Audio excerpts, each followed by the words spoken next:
ইরানের সাথে মোদির চুক্তি। ভারত এবং ইরান এখন থেকে একসাথে কাজ করবে। ট্রাম্পের বিরুদ্ধে ভারত এবং ইরান মিলে বড় ষড়যন্ত্র করছে। ট্রাম্পকে এবার ধ্বংস করে দেবে। সারা বিশ্ব এবার ট্রাম্পের বিরুদ্ধে। ভারতের কৌশলগত প্রভাব পাকিস্তান ও চীনের জন্য সুযোগ। ভিসা স্থগিতের কারণ জানালো যুক্তরাষ্ট্র। আওতার বাইরে থাকবেন যারা। ট্রাম্পের ওভাল অফিসে দুধের বোতল কেন? মুসলিম শিক্ষার্থী বেশি হওয়ায় কাশ্মীরে মেডিকেল কলেজ বন্ধ। দর্শক, এতক্ষণ শুনছিলেন সংবাদ শিরোনাম। এখন বিস্তারিত। আপনি যদি ইসরায়েলের ধ্বংস চান এবং মুসলিমদের পাশে থাকেন, তাহলে ভিডিওতে লাইক করে চ্যানেলটি অবশ্যই সাবস্ক্রাইব করে দিবেন এবং আপনার মূল্যবান মতামত অবশ্যই কমেন্টে লিখে জানিয়ে দিবেন। এখন বিস্তারিত। ভারতের কৌশলগত প্রভাব পাকিস্তান ও চীনের জন্য সুযোগ। ইরানের রাজনৈতিক অস্থিরতা ভারতের কৌশলগত সুযোগসীমা সংকুচিত করতে পারে, যা ইতোমধ্যেই বাংলাদেশের সরকার পরিবর্তন, পাকিস্তান থেকে সন্ত্রাসী হুমকি এবং চীনের আঞ্চলিক সম্প্রসারণের কারণে সীমিত হয়ে এসেছে। ইরানের ক্লেরিক্যাল নেতৃত্ব, অর্থনৈতিক সমস্যা ও রাজনৈতিক ক্লান্তির কারণে দেশজুড়ে বিক্ষোভ সামালাতে ব্যর্থ হওয়ার মধ্যে ভারত ঘটনাগুলোকে ঘনিষ্ঠভাবে পর্যবেক্ষণ করছে। নয়াদিল্লি ও তেহরান বহু বছরের কৌশলগত সহযোগী দেশ, যার ভিত্তি স্থাপিত হয়েছে ভৌগোলিক অবস্থান, প্রাপ্যতা এবং ভারসাম্যের ওপর।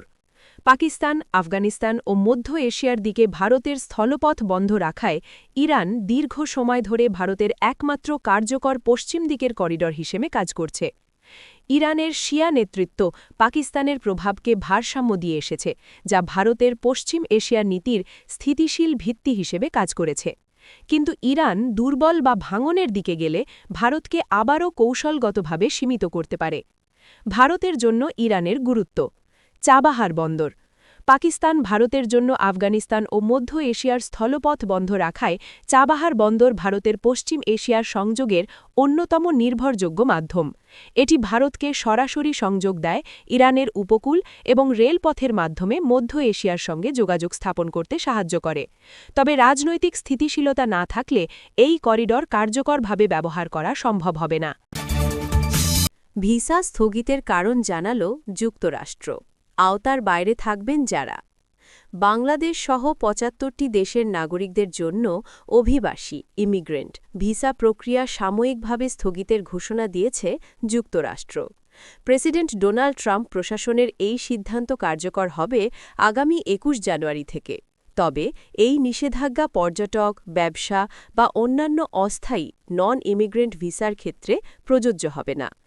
যুক্তরাষ্ট্রের পররাষ্ট্র দপ্তরের একটি নথিতে এমনটি উল্লেখ করা হয়েছে বলে বুধবার ১৪ জানুয়ারি যুক্তরাষ্ট্রভিত্তিক সংবাদ মাধ্যম ফক্স নিউজ জানিয়েছে।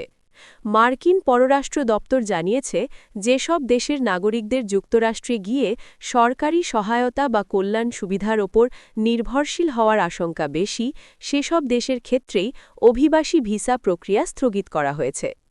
বাংলাদেশ, পাকিস্তান ও আফগানিস্তান সহ বেশিরভাগ দেশই আফ্রিকা, এশিয়া ও লাতিন আমেরিকার। পররাষ্ট্র দপ্তরের বিবৃতিতে বলা হয়, আমেরিকার অভিবাসন ব্যবস্থার অপব্যবহার বন্ধ করাই এই পদক্ষেপের লক্ষ্য। আমরা এমন বিদেশি নাগরিকদের প্রবেশ ঠেকাতে চাই, যারা ভবিষ্যতে মার্কিন করদাতাদের অর্থে পরিচালিত কল্যাণ কর্মসূচির ওপর নির্ভরশীল হয়ে পড়তে পারেন। ট্রাম্পের ওভাল অফিসে দুধের বোতল কেন? হোয়াইট হাউসের ওভাল অফিসে অদ্ভুত এক কাণ্ড ঘটিয়েছেন মার্কিন প্রেসিডেন্ট ডোনাল্ড ট্রাম্প। স্থানীয় সময় বুধবার ১৪ জানুয়ারি বিকালে একটি দ্বিপাক্ষিক বিল সই করেন তিনি। এদিন দেখা যায় তার রেজলিউট ডেস্কে এক বোতল দুধ, যেটি আবার ৫-৬ দিনের পুরনো ছিল। এ নিয়ে তিনি সাংবাদিকদের সঙ্গে কৌতুক করতেও ছাড়েনি। কিন্তু তিনি বিল সইয়ের অনুষ্ঠানে দুধের বোতল রাখলেন কেন? মার্কিন সংবাদ মাধ্যম সিএনএন সহ একাধিক সংবাদ মাধ্যমে প্রকাশিত প্রতিবেদন থেকে জানা যায়, যুক্তরাষ্ট্রের স্কুলগুলোতে শিক্ষার্থীদের জন্য পূর্ণ ননিযুক্ত দুধ বা হোল মিল্ক এবং ২% ফ্যাটযুক্ত দুধ পানের সুযোগ করে দিতে একটি বিলে সই করেছেন ট্রাম্প। আর ওই বিল সইয়ের সময় দুধের বোতলটি রেখে রসিকতা করেন ট্রাম্প। বিলটি সইয়ের মাধ্যমে বারাক ওবামা আমলের একটি বিধিনিষেধ বাতিল করা হয়। ওবামার ওই বিধিনিষেধ অনুযায়ী এতদিন স্কুলগুলোতে কেবল ফ্যাট মুক্ত বা কম ফ্যাটযুক্ত দুধ সরবরাহ করা হতো। বিল সই অনুষ্ঠানে নিজের রেজলিউট ডেস্কে রাখা দুধের একটি বড় বোতল দেখিয়ে ট্রাম্প জানান এটি গত ৫-৬ দিন ধরে সেখানেই পড়ে আছে।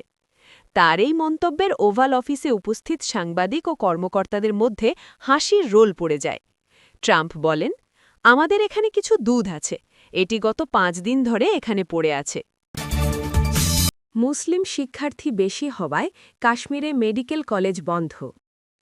প্রতিবেদনে বলা হয়েছে, দেশটির চিকিৎসা শিক্ষা ও চিকিৎসা কার্যক্রমের নিয়ন্ত্রক সংস্থা ন্যাশনাল মেডিকেল কমিশন এনএমসি গত ৬ জানুয়ারি জম্মু বিভাগের রিয়াসি জেলার শ্রী মাতা বৈষ্ণোদেবী মেডিকেল ইনস্টিটিউটের SMVDMI-এর স্বীকৃতি বাতিল করে।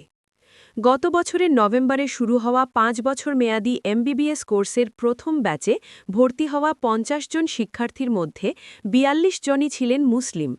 তাদের বেশিরভাগই কাশ্মীরের ছাত্রছাত্রী। বাকিদের মধ্যে ৭ জন হিন্দু এবং ১ জন শিখ। এটি ছিল কলেজটির প্রথম MBBS ব্যাচ। এই কলেজটি একটি হিন্দু ধর্মীয় দাতব্য সংস্থার মাধ্যমে প্রতিষ্ঠিত এবং আংশিকভাবে সরকারি অর্থায়নে পরিচালিত হয়। ভারতের সরকারি বা বেসরকারি সব মেডিকেল কলেজে শিক্ষার্থীরা ভর্তি হয় কেন্দ্রীয় ভর্তি পরীক্ষার মাধ্যমে। এই পরীক্ষার নাম ন্যাশনাল এন্ট্রান্স এক্সামিনেশন টেস্ট বা নিট, যা কেন্দ্রীয় শিক্ষা মন্ত্রণালয়ের অধীন ন্যাশনাল টেস্টিং এজেন্সি পরিচালনা করে। প্রতি বছর ভারতে ২০ লাখের বেশি শিক্ষার্থী নিট পরীক্ষায় অংশ নেয়। মোট MBBS আসন প্রায় ১,২০,০০০। সাধারণত শিক্ষার্থীরা কম খরচের কারণে সরকারি মেডিকেল কলেজ পছন্দ করে। গত নভেম্বরে কলেজের প্রথম ব্যাচে মুসলিম শিক্ষার্থীর সংখ্যা বেশি হওয়ার খবর ছড়িয়ে পড়ার পর স্থানীয় হিন্দু সংগঠনগুলো বিক্ষোভ শুরু করে। তারা মুসলিম শিক্ষার্থীদের ভর্তি বাতিলের দাবি তোলে। তাদের যুক্তি ছিল, মাতা বৈষ্ণোদেবী মন্দিরের ভক্তদের দান থেকে কলেজটি পরিচালিত হয়, তাই মুসলিম শিক্ষার্থীদের সেখানে পড়ার অধিকার নেই।